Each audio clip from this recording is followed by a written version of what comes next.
Good evening. आज जो हम लोग चैप्टर ले रहे हैं चैप्टर नंबर 2 है, that is battling bots of class 8 English. इसमें कुछ क्वेश्चन दिए हैं, ए पार्ट में क्वेश्चन दिए हैं। Frame question for this answer based on the story.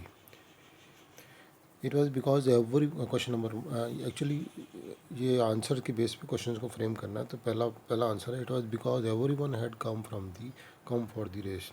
तो जो वहाँ पे क्राउड जो हो रही थी क्वेश्चन, उसमें जो स्ट्रीट्स में क्राउड हो रही थी, इसका आंसर दिया है कि because every one had came from the for the races. इसका क्वेश्चन होगा why were back water so crowded. मतलब बैक वाटर में सब जगह क्राउड थी क्योंकि सब लोग वहाँ पे रेस के देखने के लिए आ रहे थे और एक्साइटेड थे। क्वेश्चन 2 है, it was because he was very excited. तो जब वो सब कुछ सेल कर चुका था कुट्टन, तो वो सब कुछ तो सेल नहीं हुआ था, कुछ कोकोनट उसके बच गए थे, 10 कोकोनट के आसपास बच गए थे। But still he don't want to stay, वो नहीं जाना चाहता था, वो वहाँ पे रुकना नहीं चाहता था क्योंकि वो बहुत एक्साइटेड था। तो वाई किड इसका क्वेश्चन फ्रेम होगा, why Kuttan did not want to stay till the last coconut is sold. तो इस तरह से क्वेश्चन फ्रेम हुआ। क्वेश्चन नंबर आंसर नंबर 3 है, सुकुमारन फेल्ट, जो सुकुमारन कुट्टन का फ्रेंड था, afraid felt afraid the dark and thought they might get lost. तो सुकुमारन उस प्लेस में कभी आया नहीं था जब वो बैक वाटर में जा रहे थे बोट चला चला के। तो वो बहुत डरा हुआ था कि क्योंकि वो कहीं खो ना जाए, उसको ऐसा लग रहा था। तो क्वेश्चन इसका फ्रेम होगा, why did Sukumaran felt afraid. क्यों उसे डर लगा? उसे डर इसलिए लगा क्योंकि अंधेरा होने लगा था और वो एरिया जो है जान पहचाना नहीं था, और वो सोचा कि वो लोग खो जाएंगे। आंसर 4 है कि they knew it when the cloth fell off the lantern. तो वो जो दो आदमी जो थे, जो बोट को डैमेज करके भाग रहे थे, तो अचानक वो भागने के टाइम में जो उन्होंने क्लॉथ लगा रखा था लालटेन के ऊपर, वो गिर गया। और गिरने से लालटेन की जो लाइट थी उसमें उन्होंने देखा कि केसवन भाग रहा है। वो लाइट में उनको दिखा कि केसवन भाग रहा है। तो उस तरह से आंसर क्वेश्चन बनेगा कि how did the boys know that Kesavan was near the boats. तो ये इसका आंसर ये होगा, they knew it when the cloth fell off the लालटेन। आंसर 5 है, so that no one would know the boat was damage till the race started. तो जब उन्होंने डैमेज किया, तो डैमेज करने के बाद में जो होल बना दिए, होल में उन्होंने कॉक लगा दी। कॉक लगाने से क्या होगा कि किसी को दिखेगा नहीं कि बोट को डैमेज किया गया है। और जब रेस चालू होगी तो जब उसकी स्पीड के कारण जो है, उन्होंने ग्रीस लगा के रखी थी कॉक्स में, वो कॉक बाहर आ जाएंगी और बोट डूब जाएगी। तो क्वेश्चन इस तरह से फेम होगा, why did Kesavan stuff the holes with कॉक। क्योंकि वो छुपाना चाहते थे, किसी को मालूम ना पड़े। अगर मालूम पड़ जाता तो लोग उसको रिपेयर कर देते, इसलिए उन्होंने छुपा के रखा। आंसर 4 है, Kuttan idea was to change the numbers on the boat and their position. तो उन्होंने जो उनका आइडिया था, उनका आइडिया के हिसाब से काम किया था। उन्होंने बोट का नंबर्स चेंज कर दिए थे, 1 को 2 कर दिया था और 2 को 1 कर दिया था। और उनकी पोजीशन भी जहाँ पे पहले वो 1 रखी थी, वहाँ पे उन्होंने 2 को रख दिया। तो इस तरह से पोजीशन चेंज कर दी थी। तो what was the Kutton idea, Kutton का आइडिया क्या था, क्वेश्चन इस तरह से फेम होगा। 7 है, it work because the boat were the same in every way.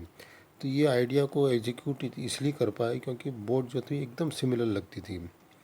तो इस तरह से क्वेश्चन को फ्रेम होगा, why did the Kutton idea of changing the number and board position work perfectly. ये क्वेश्चन 7 क्वेश्चन फ्रेम हो गया। एंड मोस्ट अप्रोप्रिएट ऑप्शन करके हैं, उसमें मैं दिखाता हूँ आपको कि क्वेश्चन क्या था।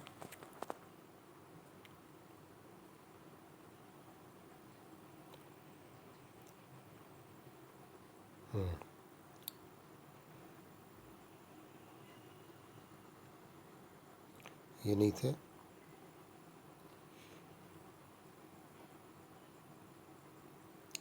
हाँ, तो ये पहला वाला था कि Kuttan said that as the time, या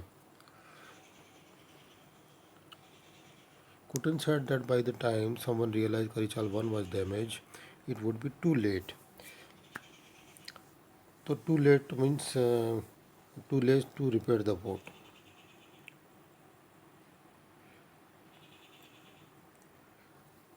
and and Kesavan number 2, Kesavan hands were sweating with nervousness and because they were worried that's plan, उनका जो प्लान है वो काम करेगा कि नहीं करेगा। तो इस तरह से ये दो क्वेश्चन थे। एंड बाकी के क्वेश्चंस भी हैं इसमें।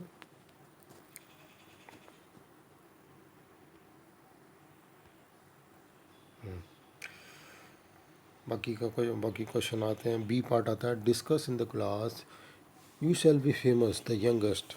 तो ये इसको किस किस तरह से डिस्कस करना है। आंसर क्वेश्चन नंबर 1 दिया, what do you think Sukumaran left unfinished. Sukumaran यहाँ पे रुक गया था कि you shall be famous the youngest, वो आगे बोलना चाहता था, नहीं बोला।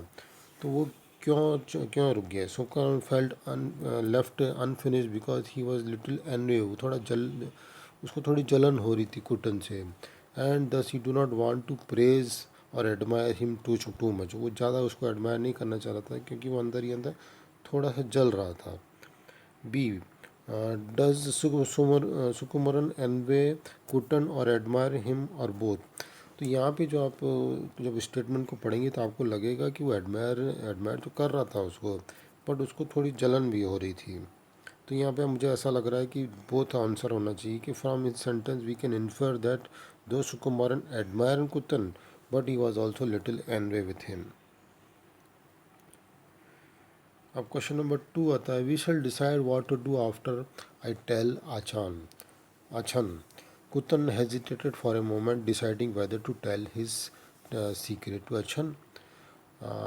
ए पार्ट आता है, why did he want to tell his father in each instance. यहाँ पे 2 इंस्टेंस हुए थे। एक तो पहले जब उन्होंने अपना जो आइडिया था वो उन्होंने सोचा, और दूसरा जब वो उन्होंने आइडिया लगा दिया उसके बाद बोलना चाहिए कि नीचे बोलना चाहिए। तो दो इंस्टेंस यहाँ पे हुए थे, दो केस यहाँ हुए थे कि दोनों वक्त में वो बोलना चाहता था बट नहीं बोला।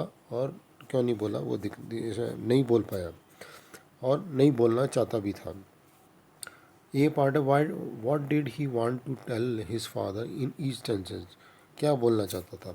पहले जब इंस्टेंस हुआ था, इन फर्स्ट आई नहीं होगा, in first instance he wanted to tell his father but he got an idea. वो बोलना ही चाहता था बट उसको एक आइडिया आ गया, which he executed without informing the father his father. In the second instance he hesitated but finally he decided not to tell him. ये बोलना चाहता था कि केसवन जो मैंने यहाँ पे लिखे नहीं है, मैंने यहाँ पे पूरा लिखा नहीं है कि वो केसवन ने बोट को डैमेज किया है, वो ये बोलना चाहता था बट वो नहीं बोला बिकॉज उनको आइडिया आ गया था। क्वेश्चन का आंसर होना चाहिए कि what did he wanted to tell his father in each instant. मैंने क्वेश्चन को थोड़ा अलग से, आंसर को अलग से फ्रेम कर दिया। क्वेश्चन का आंसर होना चाहिए he wanted to tell his father that Kesavan has damage the boat. तो पहले इंस्टेंस में ये बोलना चाहता था, दूसरे इंस्टेंस में वो ये बोलना चाहता था कि वो बोट को उन्होंने आइडिया एग्जीक्यूट किया है वो उनको बोलना चाहता था। आइडिया क्या था कि उन्होंने बाद में मालूम पड़ा था आइडिया कि उन्होंने बोट को जो है जो हमने आइडिया एग्जीक्यूट कर दिया है कि बोट का नंबर चेंज कर दिया, उनकी पोजीशन चेंज कर दिए, यह उनको फादर को बोलना चाहता था। In both instant Kuttan did not tell his father. तो दोनों इंस्टेंस में उसने क्वेश्चन में जो आंसर है कि दोनों के इंस्टेंस में उसने अपने फादर को कुछ नहीं बताया, दोनों केस में। डी पार्ट है, answer the question, what made Karichal 1 and Karichal 2 beautiful to look at. तो दोनों बोट जो थी both were decorated with multi coloured silk parasols and gold tassels. And दूसरी बात थी कि कलरफुल स्पायरल्स वर कार मतलब उसमें कारीगरी करी गई थी on the bows and sterns. Bows जो था आगे का पार्ट था और स्टंट्स जो पीछे का पार्ट था बोट का। Question number 2, how did Kuttan save Karichal. Kuttan ने करीचाल को कैसे सेव किया। कुत्तन ने करीचाल को, when Kuttan observe that Karichal 1 is damage by Kesavan 1 he got an idea to save Karichal 1। He with the help of his friend and younger brother Vasu change the numbers of the 2 boats and their positions also. तो इस तरह से उसने करीचाल 1 को save किया। Why were Keshavan and उन्नी shocked, उनको shock क्यों लगा हम केशवन और उन्नी को। केशवन और उन्नी were shocked because they knew that they had damaged the Karichal 1 but why Karichal 2 is filled with water and stopped and nothing has happened to Karichal 1। तो इस तरह से हमारे क्वेश्चंस के आंसर पूरे होते हैं। Thank you for watching this video, thank you very much.